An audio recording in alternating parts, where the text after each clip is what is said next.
On a encore une halakha qui est assez fréquente, des personnes qui se trouvent à un cours, une conférence ou dans un Beth Midrash, dans un centre d'études. Et donc ils sont en train d'étudier et on leur amène, donc ils prennent par exemple un café. Et après, ils prennent encore un café et encore un café. Ou par exemple une veillée, d'accord, qu'on reste réveillé. On prend plusieurs verres de thé ou de café ou je sais pas quoi. Est-ce qu'une personne doit faire la prière sur chaque verre? Non. Du moment qu'il a fait la prière sur le premier verre, il a acquitté toute la nuit, toute la veillée ou tout le temps du cours qu'il est là. D'accord? C'est pas la peine à chaque fois de refaire la prière sur le verre. D'accord? Sauf si une personne est sortie de... Si par exemple il se trouve à une veillée à la synagogue. Donc on a dit, il boit 1, 2, 3 verres, il fait qu'une bracha. D'accord? Au début. Shakol et ça suffit. S'il sort de l'enceinte de la synagogue, d'accord? Il va quelque part, je sais pas, et il revient, alors il devra là recommencer sa bracha. Mais s'il ne sort pas, il reste dans la veillée toute la nuit, d'accord? Alors il fait qu'une prière sur le premier verre et ça suffit pour acquitter tous les autres verres. Un petit mot sur la paracha de la semaine, la paracha Shelach Lecha, que Moshe a envoyé des explorateurs, des Meragelim, d'explorateurs qui sont allés voir la terre d'Israël, 12 explorateurs, et qui ont pleuré pour rien. Tout le monde sait que les explorateurs ont pleuré pour rien. Le peuple d'Israël a pleuré pour rien, pardon, parce qu'il devait rentrer en Israël. Et c'était quel jour? C'était le jour de Tisha B'Av, le 9 Av. Et Hachem, il a dit, comme il nous disaient nos parents, ah, tu as pleuré pour rien? Eh bien, tu vas pleurer pour quelque chose.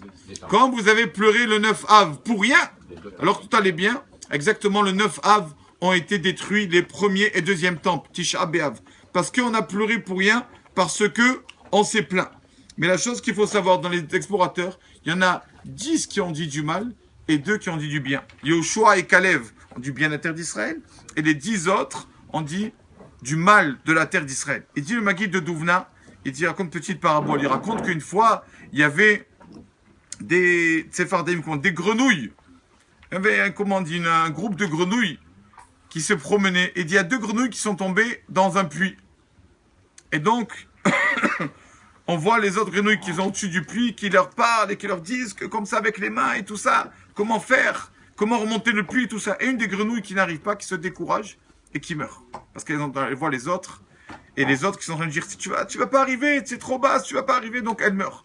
La deuxième grenouille, on voit qu'elle arrive à remonter doucement, jusqu'au puits, jusqu'en haut. On lui demande comment tu as réussi. On t'a tous dit que tu n'arrives pas. Alors elle a dit, j'entends pas. Je suis sourde. Donc, il lui criait, tu n'y arriveras pas, tu arriveras pas, tu ne m'en remonteras jamais. Et comme j'arrivais pas, j'ai pas entendu ce qu'on m'a dit, je suis arrivé à monter. Il dit, Maguide Douvna, c'est pareil. Tu as des personnes autour de toi, tu as des personnes qui sont là pour t'encourager, pour te remonter, pour te faire avancer. Ceux-là, écoute-les. Quand ils te disent, tu peux monter le puits, tu peux remonter, tu peux avancer, qui t'encouragent. Les personnes qui veulent te faire baisser.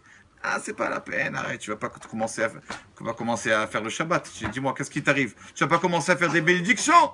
Tu vas pas devenir un fanatique. Là, la personne, elle veut te faire tomber dans le puits et veut t'encourager dans le mal. Ça, une personne fait comme si tu es un sourd. C'est ce qu'on a appris des peuples d'Israël. Ils n'ont pas su entendre les 2 bons explorateurs. Ils ont entendu les 10 autres. Et c'est tout ce qu'on lit dans la paracha, c'est pour nous, c'est actuel pour nous.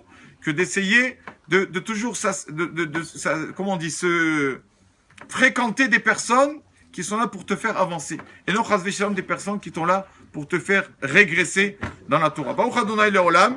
Amen.